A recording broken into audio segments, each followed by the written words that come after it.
Model স্কুলে অধ্যয়নরত দ্বিতীয় শ্রেণীর শিক্ষার্থীদের স্নেহ এবং অভিভাবকদের সালাম জানিয়ে আমি আজকে দ্বিতীয় শ্রেণীর বাংলা ক্লাস শুরু করতে যাচ্ছি। তোমাদের জন্য প্রথম যে আইটেমটা রয়েছে এটা অবশ্য অনেক আগে করানো, আজকে তোমাদের রিভিশন করানো হচ্ছে। জোড়া শব্দ দিয়ে বাক্য তৈরি করো। ডাসা ডাসা, ডাসা অর্থ কাঁচা ও পাকার মাঝামাঝি। তাহলে যেগুলো সাধারণত কিছু কিছু ফল হয় যেগুলো ডাসা খাওয়া হয়ে থাকে, যেমন পেয়ারা, বড়ি, এগুলা। তাহলে হবে ডাসা ডাসা ডাসা,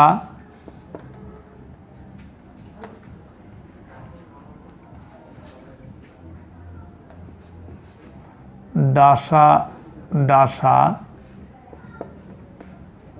পেয়ারা। যদি কেউ লেখে পেয়ারা দেখে মন মানছে না, তাও হবে। অথবা ডাসা ডাসা পেয়ারা খেতে খুব ভালো লাগে, তাও হবে, অসুবিধা নাই, দুটোই চলবে। ডাসা ডাসা পেয়ারা খেতে খুব ভালো, বানানটা লয় করলে ভালো লাগে, বা ডাসা ডাসা পেয়ারা দেখে মন মানছে না। এই হলো বাক্য। শাখায় শাখায়, গাছের শাখায় শাখায়, গাছের শাখায় শাখায় তরতর করে তরতর করে ঘুরে বেড়ায় কাঠবিড়ালি। গাছের শাখায় শাখায় তরতর করে ঘুরে বেড়ায় কাঠবিড়ালি।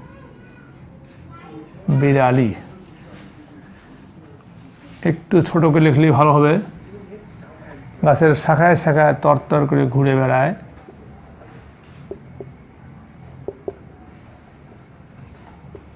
কাঠবিড়ালি।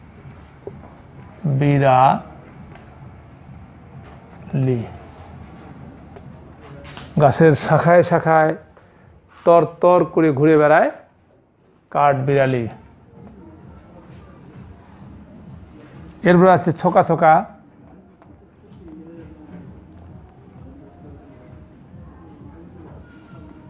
জাম গাছে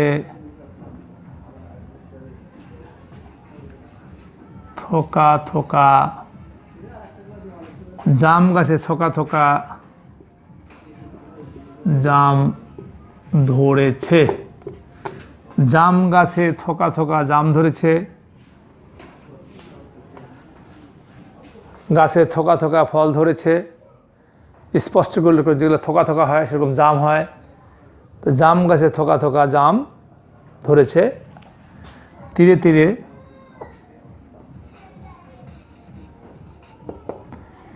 তীরে তীরে, নদীর তীরে তীরে ছেলেমেয়েরা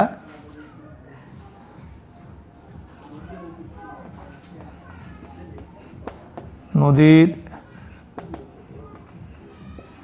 তীরে তীরে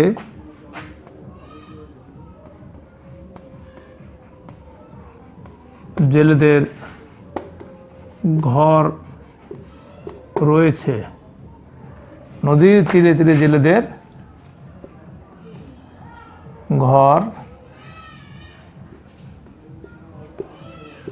রয়েছে। আবার বলি, নদীর তীরে তীরে জেলেদের ঘর। যেহেতু জেলেরা জাল দিয়ে মাছ ধরে সংসার চালায়, সুতরাং তারা নদীর তীরে তীরে ঘর বাঁধতেই বেশি পছন্দ করে থাকেন। তাই নদীর তীরে তীরে জেলেদের ঘর রয়েছে। ভরো ভরো, এই বর্ষায়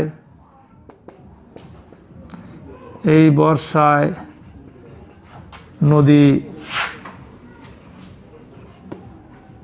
ভরো ভরো হয়েছে। এই বর্ষায় নদী ভরো ভরো হয়েছে। খেয়াল করো, ডাসা ডাসা, ডাসা ডাসা পেয়ারা খেতে খুব ভালো লাগে, বা ডাসা ডাসা পেয়ারা দেখে মন মানছে না, ভালোটা ও কাঠটা ভালো করে দিই। আবার খেয়াল করো, ডাসা ডাসা পেয়ারা খেতে খুব ভালো লাগে। গাছের শাখায় শাখায় তরতর করে ঘুরে বেড়ায় কাঠবিড়ালি। থোকা থোকা জাম গাছে থোকা থোকা জাম ধরেছে। তীরে তীরে নদীর তীরে তীরে জেলেদের ঘর রয়েছে। নদীর তীরে তীরে ছেলেমেয়েরা নদীর তীরে তীরে জেলেদের ঘর রয়েছে, জেলেরা ঘর বেঁধেছে। নদীর তীরে তীরে নৌকা বাঁধা রয়েছে, এগুলো হতে পারে। আর ভরো ভরো, এই বর্ষায় নদী ভরো ভরো হয়েছে। এখন তোমাদের জন্য 1 নম্বর স্থান পূরণ, 2 নম্বর প্রশ্ন হচ্ছে শূন্যস্থান পূরণ। এখন শূন্যস্থান পূরণের প্রথম শূন্যস্থান রয়েছে শত্রুরা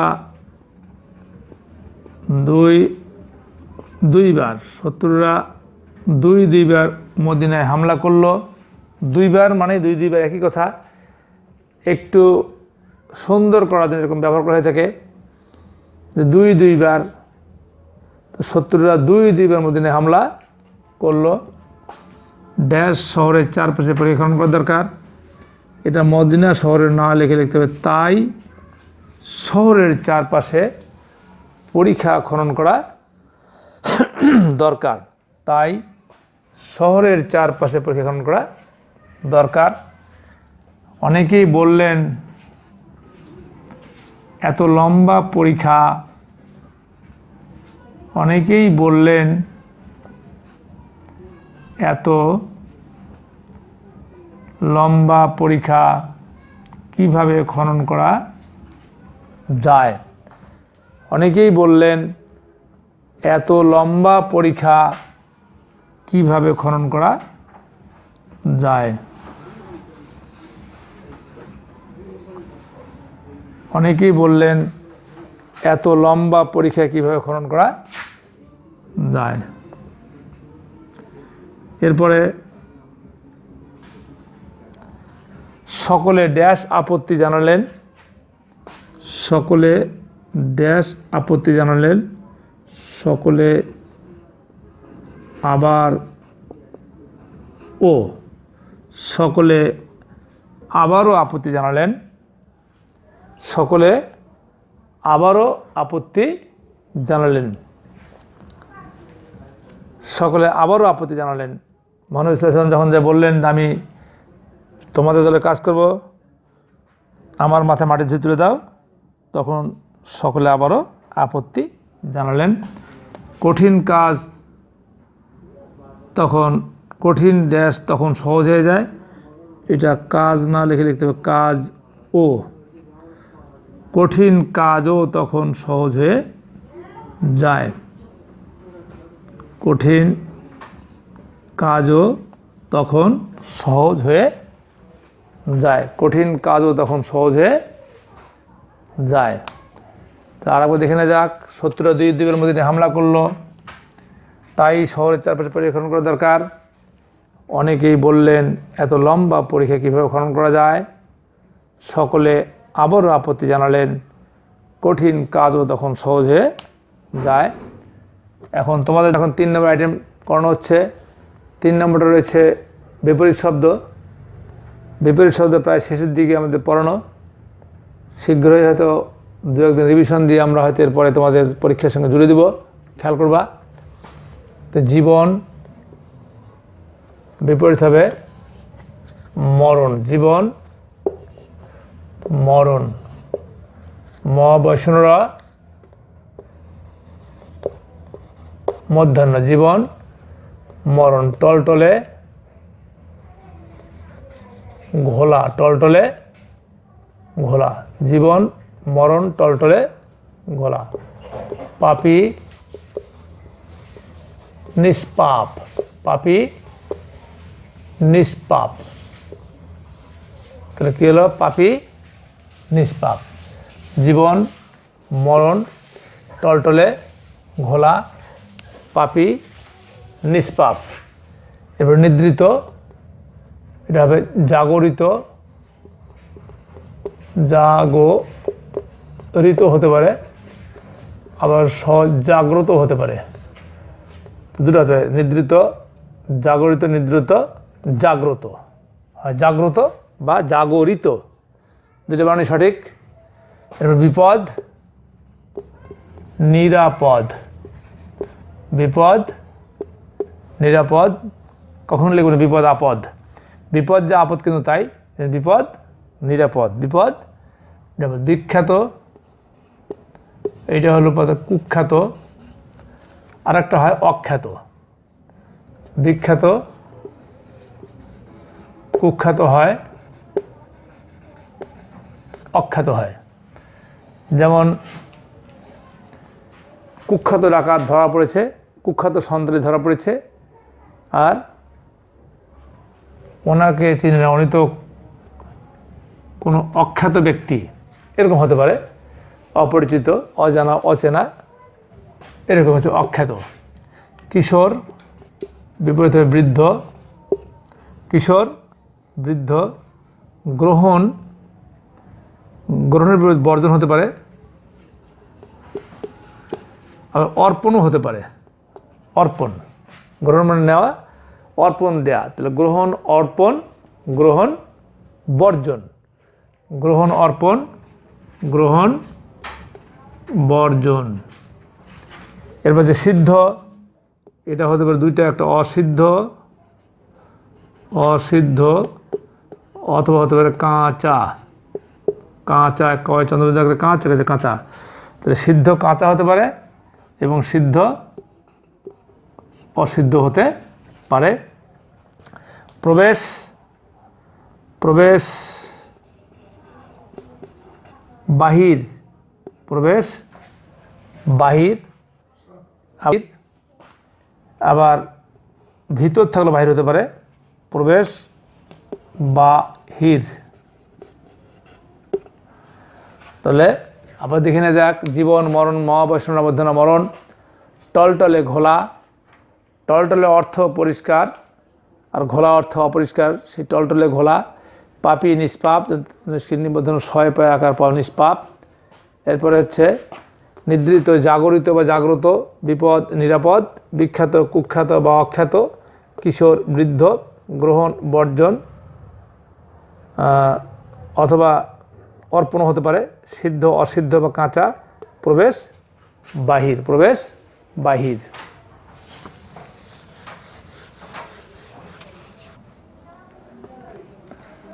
পায়রাবন গ্রাম কেন স্মরণীয়? পায়রাবন গ্রাম কেন স্মরণীয়?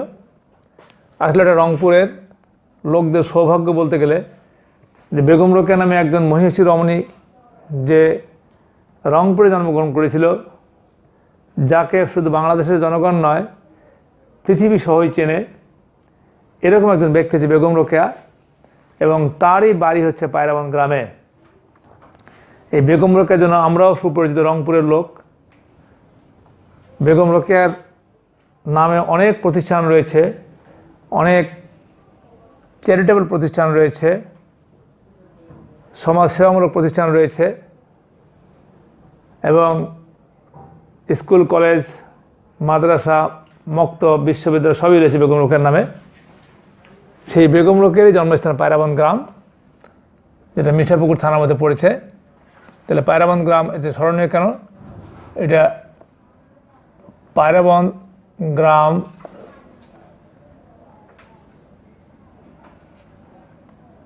বেগম রোকেয়ার জন্মস্থান হিসেবে বেগম রোকেয়ার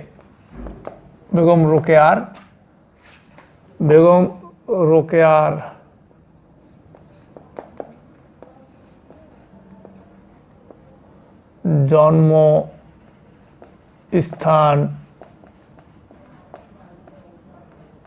হিসেবে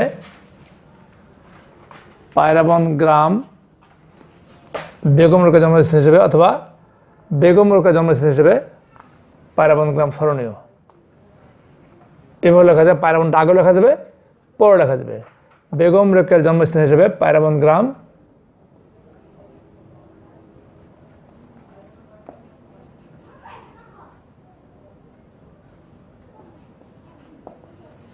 পায়রাবন গ্রাম স্মরণীয় হয়ে আছে বা স্মরণীয়।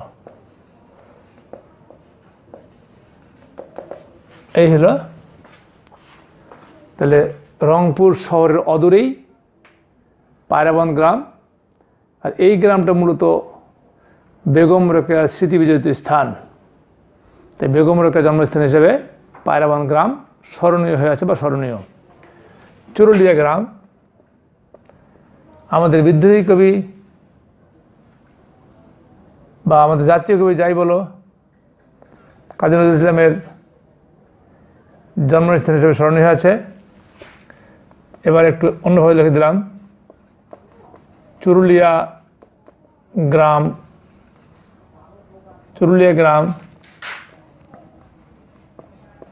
কাজী নজরুল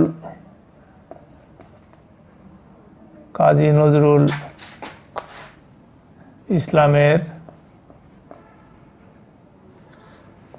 জন্মস্থান হিসেবে কাজী নজরুল ইসলামের জন্মস্থান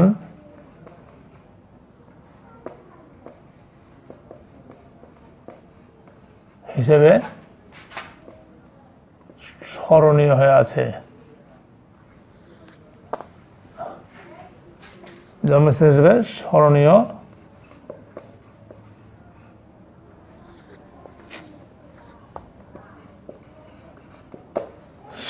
বা স্মরণীয় হয়ে আছে। এই চুরুলিয়া গ্রাম কাজী নজরুল ইসলামের জন্মস্থান হিসেবে স্মরণীয় বা স্মরণীয় হয়ে আছে। আসলে এই চুরুলিয়া গ্রামটা পড়েছে পশ্চিমবঙ্গে, কলকাতায় ডিস্ট্রিক্টে। এরপর আছে বেগম রোকেয়া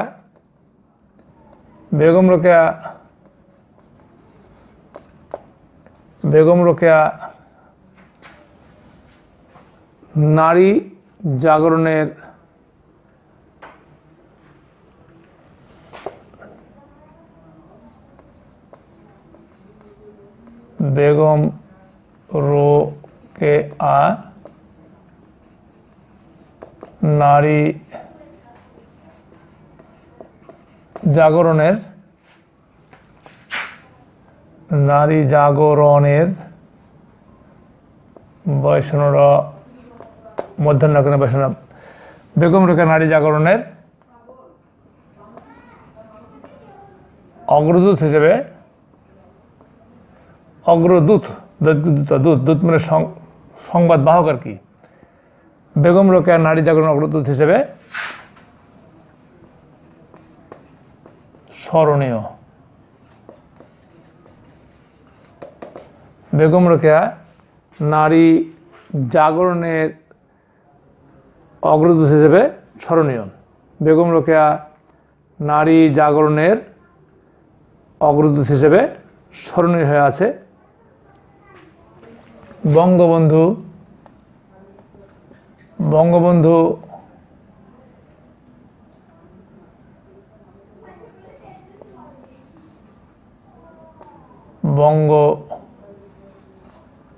বঙ্গবন্ধু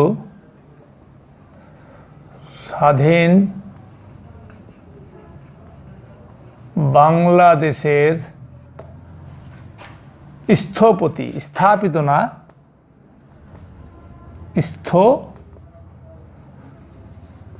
স্থপতি মানে হচ্ছে স্রষ্টা, সৃষ্টিকর্তা, তৈরিকর্তা, ইংরেজি বলে ফাউন্ডার। তবে বঙ্গবন্ধু স্বাধীন বাংলাদেশের স্থপতি হিসেবে, আবার বলি স্থাপিত না, স্থপতি হিসেবে স্মরণীয় হয়ে আছেন এবং স্মরণীয় থাকবেন। তা কেন স্মরণীয়? বেগম রোকেয়া জন্মস্থান হিসেবে পায়রাবন গ্রাম স্মরণীয়, অথবা পায়রাবন গ্রামটা আগে লিখে নিতে পারবো, কোনো অসুবিধা নেই, আমি বলে দিচ্ছি যে পায়রাবন গ্রাম বেগম রোকেয়ার জন্মস্থান হিসেবে স্মরণীয়, চুরুলিয়া গ্রাম কাজী নজরুল ইসলামের জন্মস্থান হিসেবে স্মরণীয়, বেগম রোকেয়া নারী জাগরণের অগ্রদূত হিসেবে স্মরণীয়, বঙ্গবন্ধু স্বাধীন বাংলাদেশের স্থপতি হিসেবে স্মরণীয়। একটু দেখে নাও তো।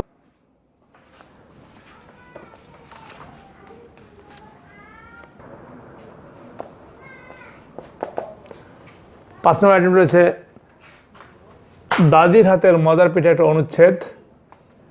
সে অনুচ্ছেদ লিখতে হবে। তাহলে দাদির হাতের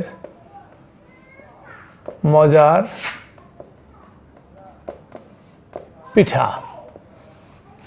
দাদির হাতের মজার পিঠা। বাংলাদেশ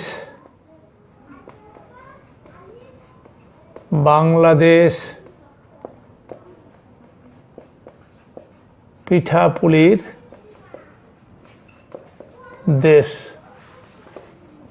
বাংলাদেশ পিঠাপুলির দেশ। এদেশের মানুষ প্রচুর পিঠা খায়, এই জন্য বলা হচ্ছে বাংলাদেশ পিঠাপুলির দেশ। এক এক অঞ্চল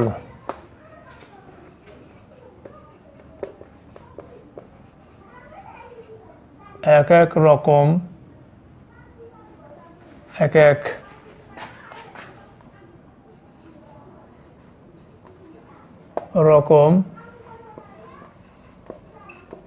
পিঠার জন্য বিখ্যাত। বাংলাদেশ পিঠাপুলির দেশ, এক এক অঞ্চল এক এক রকম পিঠার জন্য বিখ্যাত। এসব পিঠার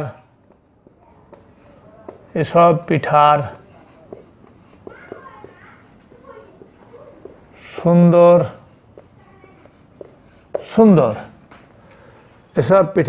সুন্দর নাম আছে। কি পাওয়া গেল? 3 লাইন হয়ে গেছে ইতিমধ্যেই। বাংলাদেশ পিঠাপুলির দেশ, এক এক অঞ্চল এক এক রকম। এটাকে ভালো করে লিখে দেখি। এক এক অঞ্চল এক এক রকম পিঠার জন্য বিখ্যাত। এসব পিঠার সুন্দর সুন্দর নাম আছে। যেমন,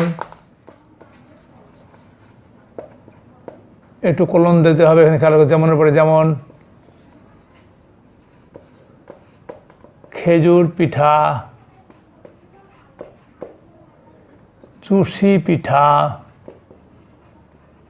চুষি বানানটা খেয়াল করবো, মধ্যম কৃষি। খেজুর পিঠা, চুষি পিঠা,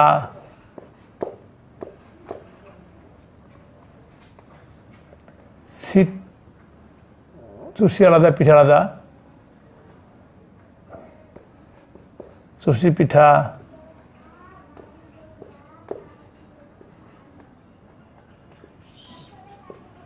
সিট পিঠা, খেজুর পিঠা, চুষি পিঠা, সিট পিঠা।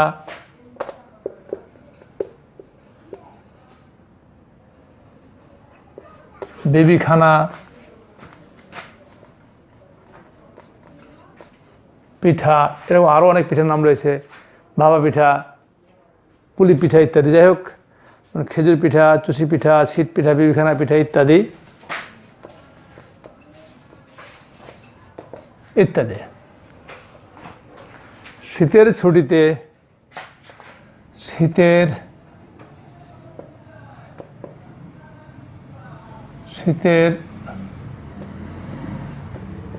ছুটিতে তুলি আর তপু যায়। শীতের ছুটিতে তুলি আর তপু যায় তাদের গ্রামের বাড়িতে। তুলি আর তপু যায়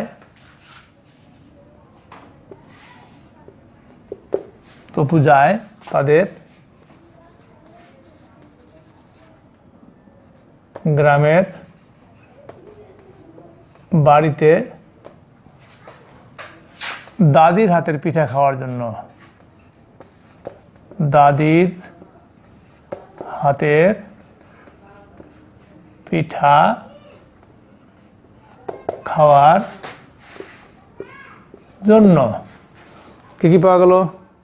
বাংলাদেশ পিঠাপুলির দেশ, এক এক অঞ্চলে এক এক রকম পিঠার জন্য বিখ্যাত। এসব পিঠার সুন্দর সুন্দর নাম আছে। যেমন খেজুর পিঠা, চষি পিঠা, ছিট পিঠা, বিবিখানা পিঠা ইত্যাদি, চিতই পিঠা, যাই হোক লিখি নেই হতো, ইত্যাদি লিখে শেষ করে দিলাম। শীতের ছুটিতে তুলি আর তপু যায় তাদের গ্রামের বাড়িতে দাদির হাতের পিঠা খাওয়ার জন্য। 7 দিন বাড়িতে থাকলো তারা। 7 দিন বাড়িতে থাকলো তারা। তার কয়দিন থাকলো বাড়িতে?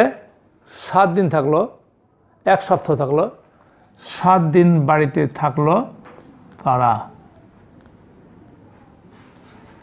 কত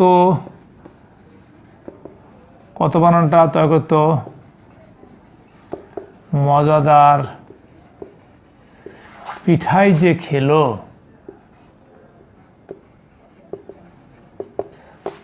কত মজাদার পিঠাই যে খেলো। তাহলে আর একবার শুনে নাও, মজাদার পিঠাই যে খেলো।